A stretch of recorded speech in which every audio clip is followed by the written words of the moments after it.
I think the real moral of this story is you don't take the first no. You don't even take the 10th no if you're really passionate about something, and that there's more than one way to get from A to B. And what my ballet taught me, because I hadn't had the high school or the university undergraduate degree on my CV, I still managed to get into radio journalism, and I just figured there are other ways. You just have to think more creatively and sometimes more persistent. The pivot is a pretty popular talking point in business, whether it's a strategy for dealing with the down market, jumping out of a sector that's starting to disappear, or more recently, of course, moving your business online. But Greta Thomas has pivoted more times, and actually with more intensity, than almost anyone I can think of. She was a professional ballet dancer before she was a journalist, which was before she worked at one of the world's most renowned management consulting firms, which was before she worked with Bono. And now she's a board director, a mentor to startups, and has launched her own company called Full Potential Labs. She even has her own podcast. Yep, all of that on one woman's resume. You'll meet Greta Thomas today on Curveball.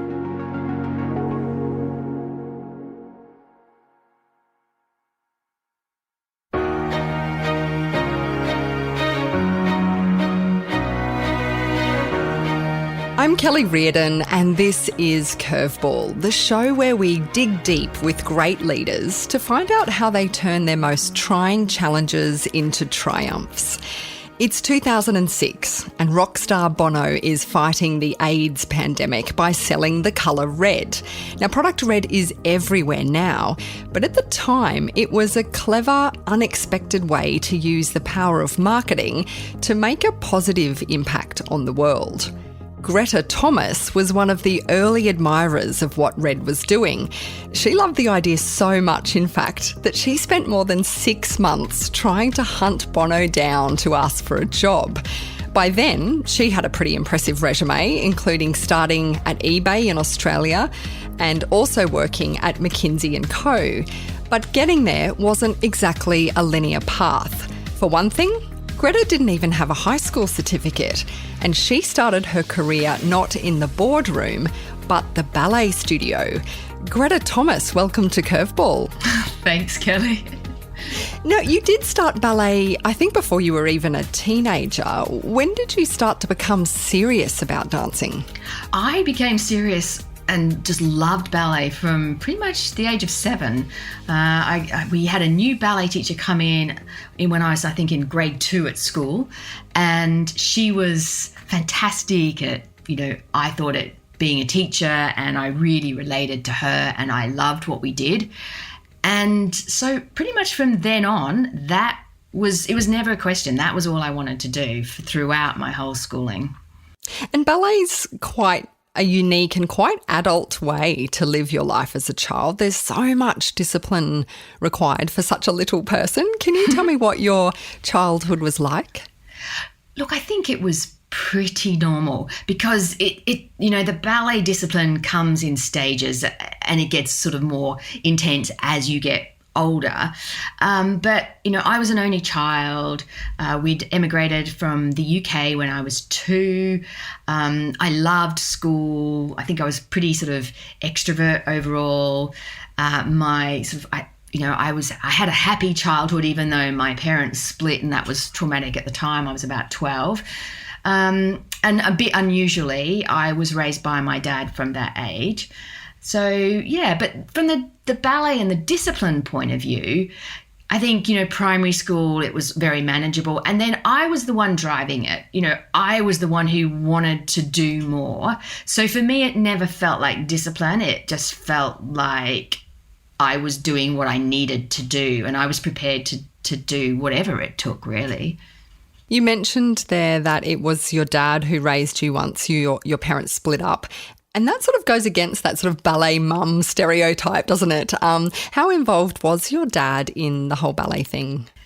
Well, involved enough, in the sense of he wasn't trying to insert himself, but he was absolutely the person who would drive me and wait outside and then pick me up. So all my sort of friends from my ballet days and the teachers, they all know and used to ask after my dad and described him as a bit of a legend because he was clearly quite unusual, especially in that ballet studio, which is a very feminine environment, picking me up and that sort of thing. So, he was very involved in enabling my enthusiasm. Being a teenage girl is so complicated. There's lots going on and you're sort of living with your dad. You don't have that female role model there day in, day out. How do you reflect back on that now? It was tough, there are those kind of physiological changes, and that was the hardest for sure. And my mum lived interstate at that point for some years, but I absolutely had contact with her and would visit her. But overall, apart from those kind of things which weren't a big part of my day-to-day, it felt normal to me, and I guess that's because I didn't know any different or any other way. And my dad did a pretty spectacular job. He would do whatever it took to try and make me feel safe, confident, and there's no doubt he always gave me that sense that anything was possible. And how did you cope with school once you did decide, look, I really want to throw myself at this ballet thing, as you kind of go through high school? I think you decide to leave school at one point. Can you talk me through that decision? Yeah. So I'd already changed schools to go to a high school that combined ballet and the performing arts with schoolwork. So there was more than your normal school would have. And just as a bit of a trivial aside, or a piece of trivia, in my class was the star from Strictly Ballroom, Paul Mercurio. And in fact, he doesn't know this, but I think he was the first boy I ever really had a crush on. So, but for me, it was I was doing all this extracurricular ballet as well as at the high school, and it felt like the next step was to get more intense. And for me, that meant I was a bit too young to sort of audition for the Australian Ballet School, or we felt like it wasn't quite the time. So I went overseas to an English boarding ballet school. I think if I didn't have family over there, then maybe it would have just felt a little bit too daunting. But I was just so determined, and, my world was ballet. And so I was just prepared to get scared and give it a go and, jump on that plane by myself, which is what I did. And when you were cast in some of the bigger shows like the original Australian production of Cats, what was your working life like? Pretty weird. First of all, it was for that particular show, which was the last thing I did, but it was a huge deal. It was the original Australian cast of Cats, and there was, a lot of your listeners, I don't know if they're even old enough. It was 1986 from memory, but it was such a big deal. So very intense rehearsals, and then the actual life once the show got up and running, 8 shows a week, so pretty full on physically. And every few weeks you'd get twinges that would tell you it was time to go and have a serious massage and physio type treatment to be able to move your body again, because Cats, you are doing some pretty weird movements and not like your classic ballet moves all the time.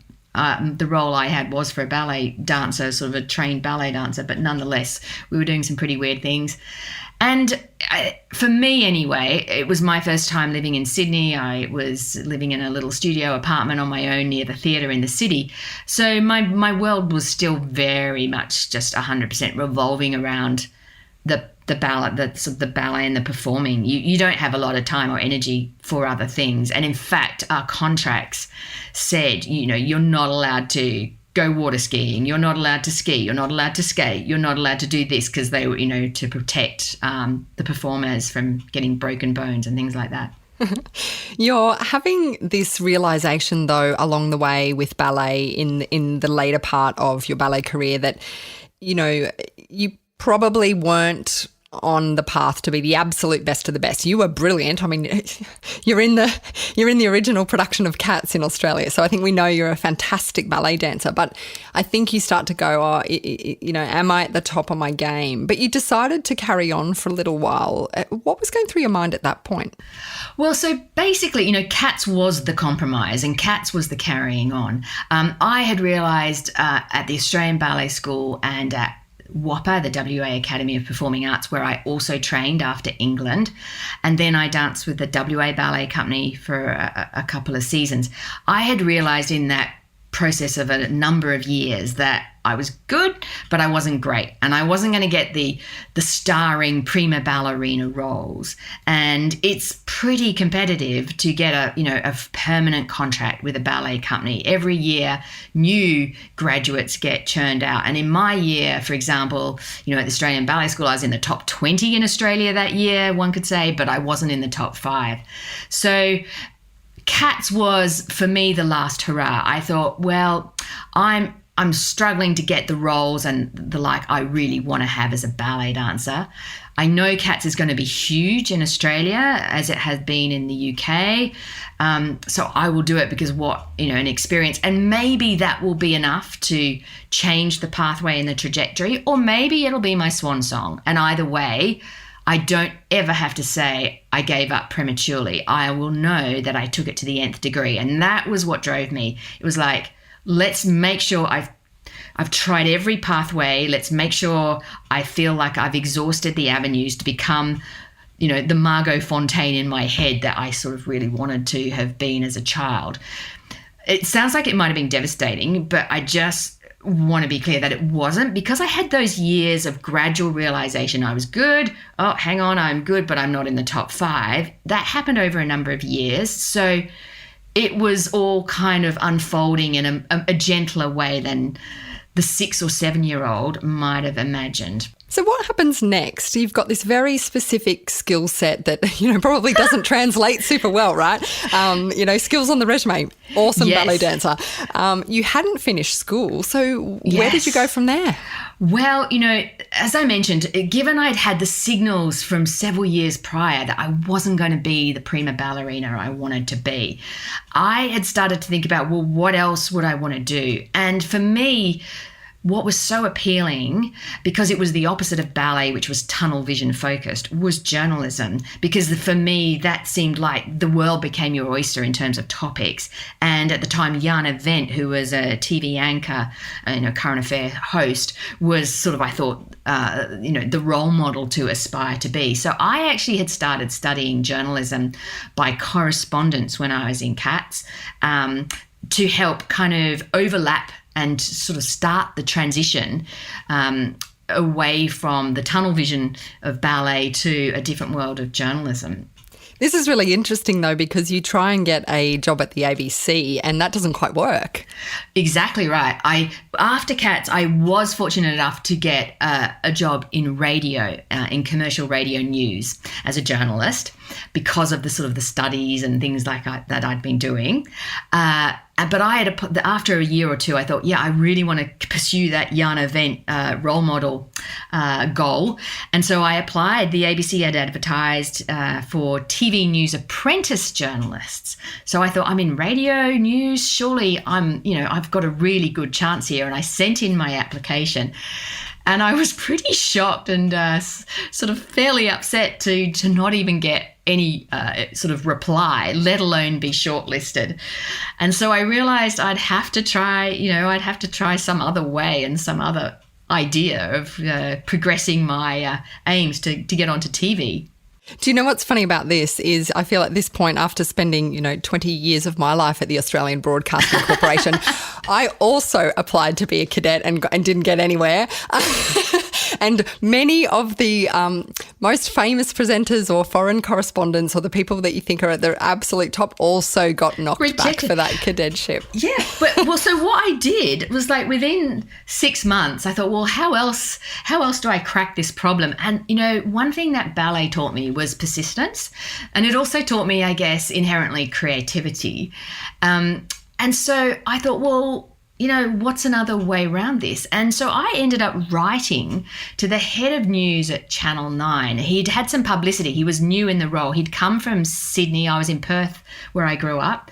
And he had been a producer on 60 Minutes and had come to run the newsroom in Perth at Channel 9. So I thought, he sounds like a really good person to learn from. So I wrote to him and asked if I could hire him to train me to transition from radio to TV.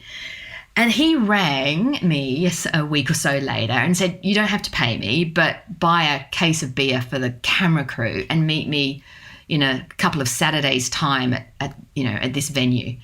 And so on that Saturday, he, showed me how to do a piece to camera, and then I interviewed him. We were role playing, and I guess we did a few other things. And then he took that tape away and got it edited. So I then had a show reel of me being a TV reporter, albeit, for the first time.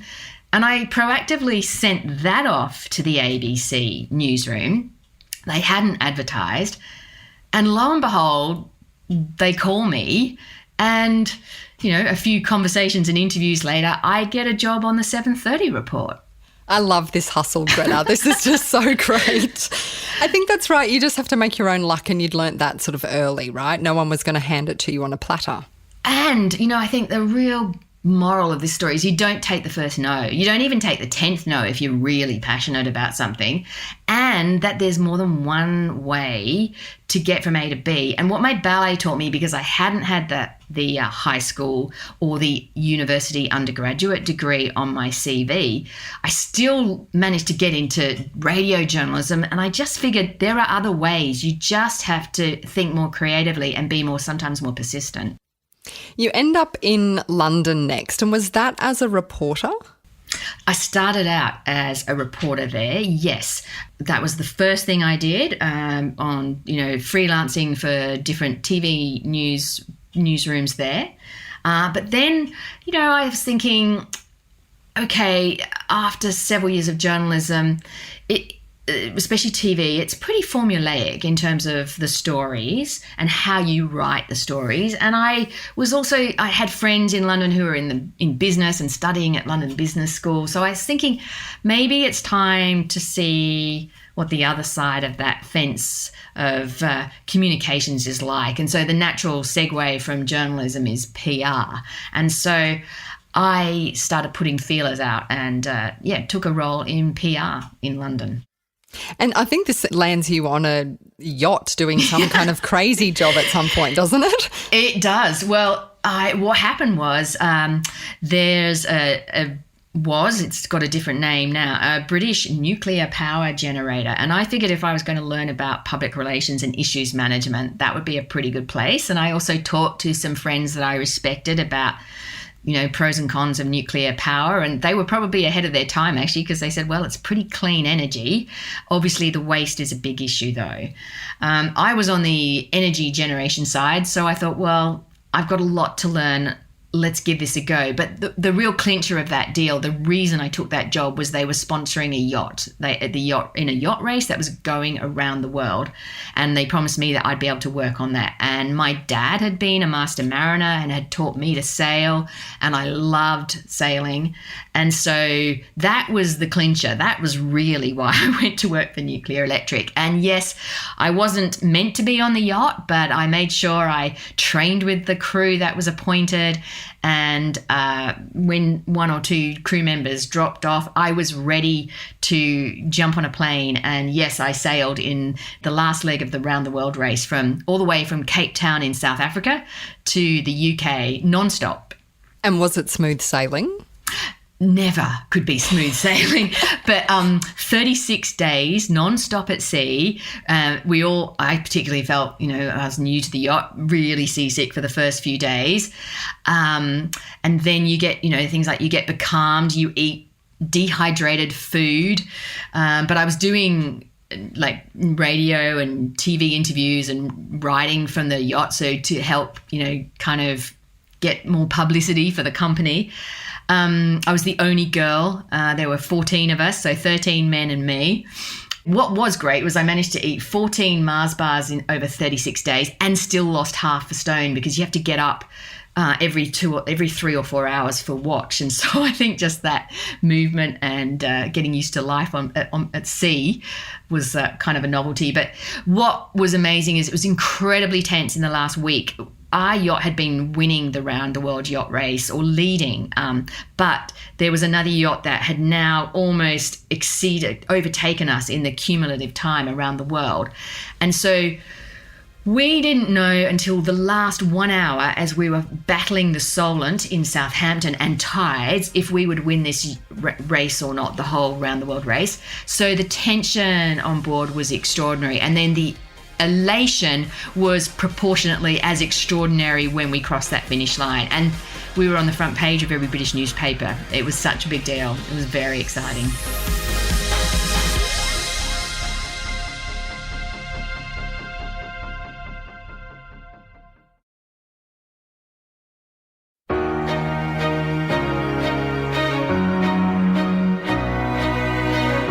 This is Curveball and I'm Kellie Riordan. And my guest today is Greta Thomas from Full Potential Labs. She's had an extraordinary career. She started her training as a ballet dancer, ended up in the cast of Cats when it first came to Australia, quickly switched to a journalism career, and then ends up at one of the world's biggest consulting companies, McKinsey. Now, Greta, McKinsey has quite a unique culture, and I imagine particularly when you were there, which now is a few decades ago. How did you go adjusting to that new way of working after such a varied career? Well, it really was a shock. I joined McKinsey from the world of advertising. So I went PR, then advertising, and then to McKinsey because I had this chip on my shoulder. I thought, I don't have a high school certificate. I don't have an undergraduate degree. I've got to try and sort of prove myself. So I'd started studying for my MBA. But McKinsey was a massive culture shock coming, I think, from the world of advertising. But also it was, it was just a different league and a very different world. And, it was quite a shock. One of the really distinguishing things that stood out to me as a big difference to what I was used to was the culture of giving feedback often on your work. And in all the roles I'd had previously, I rarely got sort of what you'd say is developmental feedback. I got praise, and I would sometimes, but for me at McKinsey, I think it was both not being kind of prepared for that mentally, and maybe sometimes it wasn't always given as well as it could be, but sometimes it felt really brutal. And so that was one of the hardest things to adjust to. I think it was a really good lesson because feedback is so valuable, but that was really hard to get used to in that first sort of 6 to 12 months and not take things personally or not let it dent your confidence. And you also won quite a prestigious competition at McKinsey. What was that for? Well, they called it then anyway. I actually don't know what they call it now, if it still exists. It's called the PD Olympics, or the Practice Development Olympics. And it's very much a team effort. And it's really for teams around the world who've been working on client engagements to share, what kind of new knowledge or strategic breakthroughs can you share with the firm that are meaningful, that would really make a difference to other clients. And so my team had been working on something, and I was just, as I say, just can't stress this enough, just was part of the team, and we presented. You have to do like a pitch, almost a bit like Dragon's Den, but you do get questions actually. You pitch locally in the sort of the Australian office, and we kind of won that, and then we had to pitch regionally and flew, I think, to Hong Kong, and we won that, and then we went to the globals and they were held on this occasion in California, and we ended up winning the global event as well. So yeah, it was pretty exciting.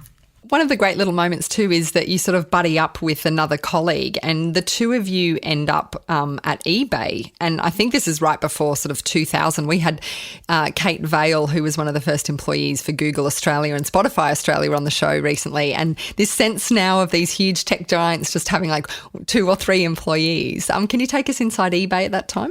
Yeah. So I was employee number 2 for Australia, and we we began without even having an office or a desk for eBay Australia.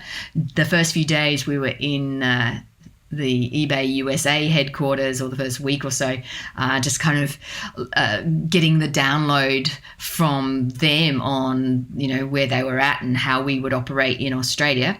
And then came back and sort of had to create everything from scratch, including the office. So pretty crazy days, very full on. eBay launched in Australia, or was set up in Australia, thanks to the persistence actually of the Packers, and they had an investment vehicle called eCorp at the time, and they managed to persuade eBay USA to sort of get ready to launch in Australia. And I don't think the US would have come to Australia at that point. There were so many bigger markets for them to chew. They were tackling Germany at the time in particular. So what we found is it was really tough to get traction, and we were up at kind of crazy hours in the night to have conference calls with the people building out the tech for us, just to get their time, because that kind of parochial American view of there's a time difference in Australia. It's 2 a.m. now. Yes. And so I guess what you're hinting at there is you probably were starting to be on a bit of a fast track to, a burnout scenario. You're kind of working the midnight hours. You're doing a lot in startup kind of culture where everyone has to muck in. And you left there and started working at the Sydney Opera House. And I think at that point, things started to catch up with you. Yeah, they did. The Opera House is a little bit like eBay. eBay, we were working some really crazy hours in those early days to try and get the site built and launched for Australia. And then the Opera House, of course, had the day job, and I was head on the executive team there, looking after all the marketing, the sponsorship, the philanthropy, tourism sales, and all the communications. And so I had a day job, but we also had a nighttime product. And particularly as the overall head of sort of the department for sponsorship and the like, I was often expected to be entertaining sponsors or guests or sort of courting potential sponsors or donors. And so, it was kind of a day and night job. And it was a big team for me. I had sort of taken quite a big jump and had a much bigger team than I had been used to. And sort of about 2 years in, I thought I just had a cold or flu or something, and then collapsed and turned out to have glandular fever, and got sort of shipped off to hospital in an ambulance. And it proved to be really debilitating. I was off for a couple of months and then ended up leaving the Opera House because I wasn't strong enough to go back to work full time. It's quite common after glandular fever to sort of get chronic fatigue. And so, it took me almost a year really to get fully back on my feet. I started working part-time for myself, sort of about 6 months in, I think, 6 months after getting sick. So, it was quite a shock to the system. This, of course, is at the height of your career as well. I think what I'm hearing from a lot of, the guests on Curveball, myself, I had a bit of a burnout moment as well, is that it of course happens when your career is absolutely reaching this massive crescendo and pinnacle. That's kind of why you're burnt out, because you've been working so hard towards this thing. But equally, that means that psychologically it's difficult. Did you struggle with being out of the workplace? I think initially it was, it was such a shock to have my physical body kind of just not be able to. And so initially I knew I didn't have the energy. And so, but yes, obviously there was nonetheless a big shock. There was a silver lining, because I had often wondered and entertained the thought of, what if I, started my own business? What if I work for myself as my own boss? And so by default, because I wasn't strong enough to take a full-time job straight away, I actually had to work, for myself, and often kind of do sort of contract work initially for people who were happy to have me 2 or 3 days a week as sort of like a consulting marketing director. But what that showed me was suddenly, I can, it was too scary to make the leap of not having that regular guaranteed salary coming in. And so that was a really great upside, was I learned, I can make things happen. So that was one sort of silver lining for sure. It probably gave you time to reflect then on your career and what you'd like to do next. It's about this time that you start to hear of this thing called Red. How did you first come across Red and what did you know of them? Basically what I had realised with my time off and working sort of part-time, as I started getting more energy and wanting to rejoin sort of a team, I was really clear that I wanted something with purpose. You know, the Opera House was a not-for-profit and it's state government owned, so that was my first example of not just kind of being in a purely commercial world. But I wanted to even go further than that and look at something that was really making a very big difference to sort of, you know, equity and poverty in the world. So I started Googling, and in March of 2006, I came across an article somewhere online that talked about the announcement a few weeks prior at Davos, and Davos is around Australia Day, January 26 is typically when Davos is happening in Switzerland, that Bono and one of the Kennedy family called Bobby Shriver had announced they were starting this thing called Product Red, and it was all about harnessing the power of brands and marketing to make a difference and help finance and fund HIV and AIDS in Africa and help tackle the enormous problem that was on that continent. And immediately I read about that. I just thought, wow, that's it. I just thought, that is it. So yeah, that's how I heard about it. And did you apply for a job? Did you see something advertised? I mean, this is a new campaign. You're on the other side of the world in Australia from where probably the real action on this campaign is. How did you even start trying to find your way in? Talk about curveballs. There I am in Sydney. To start with, I didn't even know where they were based, but I then found out they were based in Los Angeles, specifically Santa Monica. But that took a while. And, you know, it's not like, you know, you have Bono's contacts or could find Bono's contacts, but that's the only name along with Bobby Shriver's. And I was trying to find ways to all of those, to those people. And so I did something, you know, I did a lot of things that were pretty unusual. But one thing I didn't used to do was share my kind of ambition and goals with people as much. But I told everybody I met in case they had a clue of how I could narrow the gap between me and Sydney and the people, whoever they were, at Product Red.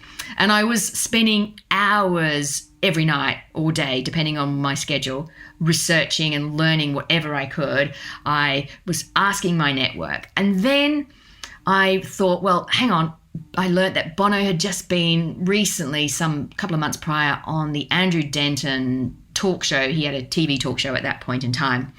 So I thought, well, someone there might be able to help me. So I signed up to be in the studio audience. And then and watched. I don't remember who was being interviewed, and then I stayed back and I waited in a little mini queue to meet Andrew, and I explained to him, look, you've had Bono on the show. He's just launched this initiative called Product Red. I really want to go and work for that. Do you have like one of his people's, you know, do your people have his people's contacts? So he gave me one of his producers' contact details. And I think she might have given me an email. And I think I would have tried it, but nothing happened. And then I can keep going. Shall I share the next crazy things I did? Oh, absolutely. I'm so here for this. So then it was like, okay, what else? And I continued to research online, and I'd sort of emailed someone at McKinsey in Washington, D.C., because I'd learned they had been involved helping set up the business model for Product Red, but no reply yet.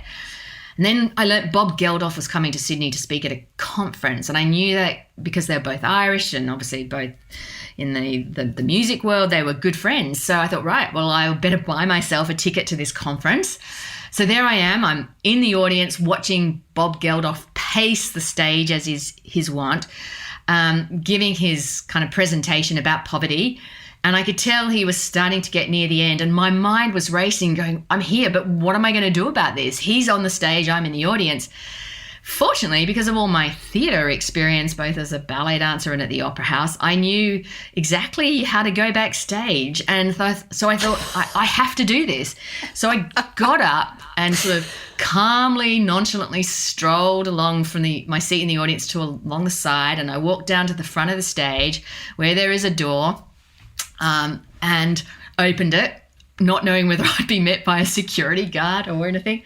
And I managed to walk through, and then I sort of wander around looking for, sort of an appropriate place, and I find a chair outside what I think was the green room.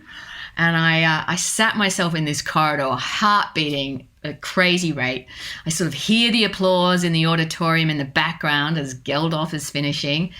And I'm thinking to myself, well, okay, you're here, but now what are you going to do?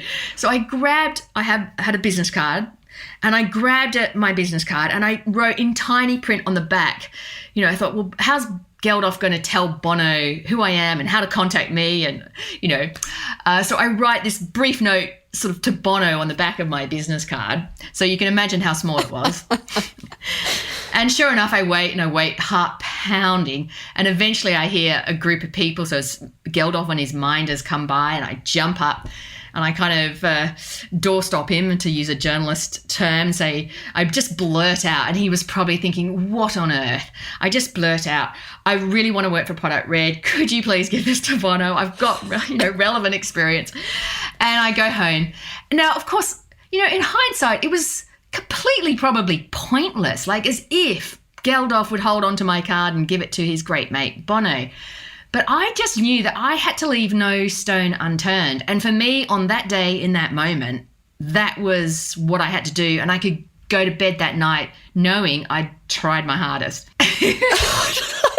This is just nuts, right? The chutzpah, just so much about it I love, that you just track the path to tracking down Bob Geldof, and then the fact that you can sneak backstage because you know how that works, and then to front him. It's so great, Greta.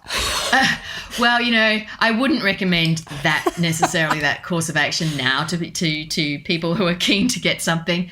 I think the journalistic training helped there, the ability to know that sometimes you just have to get out of your comfort zone. What I would say, though, to people is there is always more than one path to get from A to B, and you do have to be persistent and you do have to be creative. In the end, my path was conventional. Finally, the person I'd been haranguing in Washington, D.C. at McKinsey gave me an email address of the president of Red. And so I could then email. Unfortunately, by that time, there wasn't any public information I hadn't sourced. So I could have an informed email conversation. And once I said to her nonchalantly, I'm going to be in Los Angeles around about, in this week and the next, gave her a couple of weeks, in a month's time. And once I'd secured an actual meeting time with her, I then booked a flight and went specially for that meeting. I wasn't going to be in LA. I just told her that so she didn't feel bad and she didn't feel pressured about the consequences of the meein. But so I went specially, and on my birthday in 2006, so I heard about Red in March, and so in July 24, 2006, I met with the president of Red, and then by September I had moved to London to head up their UK office. And such an incredible story, and congratulations, because I think that is just absolute power to going, this is what I want to do, and not stopping until you get there. I imagine that, working for a purpose-driven organisation, can be sometimes a little bit discombobulating, because on one hand there's these team members that are in Africa and they're literally handing across medication or food parcels or, any type of medical attention. And then you're back in London and you're making sure that, Apple gets the design of a Red iPhone correct. It was a very interesting concept, because what it was doing was trying to harness the privileged world's privilege and pour that back into areas of poverty. What was it like to, sort of navigate all of that? Yeah, I wore two different hats at Red. The first one was sort of very much more skewing and working with the partners. And then the second one was more going to Africa and coming up with the marketing initiatives that would resonate in the malls of Manchester and Chicago. And particularly with that time in Africa. And I resisted that role for initially. And then when I did take it, thank goodness I did, because it was the best thing I've done. It was life-changing. It was inspiring. And it was the heart of what Red was all about, which was trying to save lives. And so what would happen, though, is the first few trips to Africa were really, and, every country in Africa is quite different. But, my first few trips were quite confronting in terms of meeting people who were so ill with HIV and in fact had progressed to AIDS. And basically often what we were doing was catching and documenting people when they were diagnosed but had yet to start the medicine, but they were very, very sick. And the idea is that when you start the medicine, you have an almost Lazarus-like recovery within about 3 months or 90 days. And that is incredibly hopeful, and that is incredibly inspiring, and that is very suitable to share in the market, in the malls of Manchester and Chicago. So I would see the incredibly sick, and then most of the time I would see the incredible recovery. But of course that didn't always happen, and that's where it was gut-wrenchingly sad, gut-wrenchingly confronting, and just told us we had more work to do, and we still do as a world, to create a much greater, more just system. I mean, look at the whole kind of inequity of COVID vaccines as an example, but I digress. So it was confronting, but it really put everything since into a very healthy perspective. And now you're out on your own, or at least you and your partner are out on your own, running Full Potential Labs. And you have worked with some of the best, brightest companies, people, teams in the world. What made you decide finally to really double down on doing your own thing? Initially, after finishing Red, I hadn't imagined I would go out on my own. The reason I left Red after about 4 years was I was traveling crazy amounts between Africa, the States, Europe, and London. And my dad was aging. He was well into his 80s. The global financial crisis had also sort of cut budgets, and I think I'd had the best of it. So I think now's the time. I thought I'd join another organisation and team, but what I realised when I left was Red was a very hard act to follow, because it had all these extreme experiences. As I mentioned, 1 minute I might be in Rwanda with Scarlett Johansson. The next I would be seeing the incredible recovery of someone in, hypothetically, say, Zambia, thanks to the medication. Or I'd be in Davos, with prime ministers and rock stars. And so it was an extraordinary experience, never to be repeated, I expect. And so I realized that taking one job was just, it was going to really seem very pale and bland in comparison. And the benefit of staying nimble and working for myself was I could create the variety, and I did all kinds of things in those early days, including do some projects advising the Gates Foundation, and then helped create a new venture in a major bank. So it was very diverse, and that's probably exactly what I needed. And then that evolved into actually really loving the freedom that comes with doing your own thing. You're also looking at supporting women. You mentioned tech, startup. Those aren't two words that necessarily match with women. How do you go supporting women in those fields? Well, pretty passionate about that. And we run special women's leadership programs, but also my business partner and I, Claire Hatton, and myself have a podcast called Don't Stop Us Now, where we only interview the world's most innovative, pioneering and original thinking women.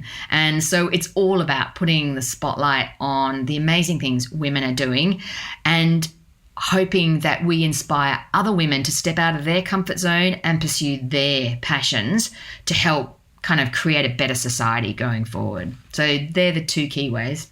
You've recently been through quite a tough time in your personal life with the passing of your dad. And I was thinking about, how special your relationship was with him early on, and I'm sure it must be a very challenging time for you. And I think you were also, it was a long caring period. How did you manage caring for yourself while you were caring for him? I'm wondering about what lessons you took from the business world in terms of managing your energy into that situation. Oh, boy. When your emotions get involved, I think it's really hard to be dispassionate and rational about, sort of managing your energy. And certainly, in hindsight, it was sort of 2 years of taking up increasing amounts of my time and juggling my work with being an only child, making sure my father was cared for. My mum had died many years prior. So, yeah, it was tough. And I don't know that I always did manage everything as like my energy or my emotions as well as I could. I think the blessing is that I had more control over my time because I work for myself. I really feel for the women who are in this sort of sandwich generation who may have kids and then also aging parents or parent and trying to juggle work and all of those commitments because you don't always have the same amount of flexibility. And a friend wrote me a beautiful message some weeks back about just, the unsung labor and emotional toll that women take on when looking after their parents in particular. I think, everyone recognizes the role of mother. It's sort of less talked about when you're looking after a very sick parent, but it's a huge deal. And I'm very lucky and very fortunate that I at least had that flexibility to be there when I was needed. Well, congratulations on a remarkable career. It's been so great to delve into the twists and turns and the curveballs with you. Thanks for being with us on Curveball, Greta Thomas. Oh, a total pleasure. Thank you so much for having me.